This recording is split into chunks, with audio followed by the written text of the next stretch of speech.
Naging matagumpay ng pagdaraos ng World Economic Forum on East Asia sa ating bansa noong nakaraang linggo.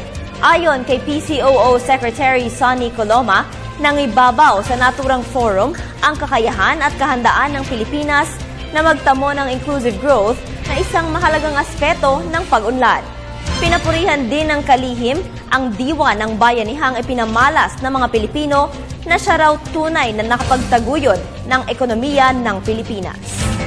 Naipakita ng mga mamamayang Pilipino sa mga delegado ng WEF East Asia at sa buong mundo ang kanilang kahandaan at katatagan para sa pagiging matibay na baluarte ng pag-unlad na nilalahukan ng lahat o ng sustainable and inclusive growth at ang pagiging isa sa mga pangunahing bansa ng ASEAN Economic Community.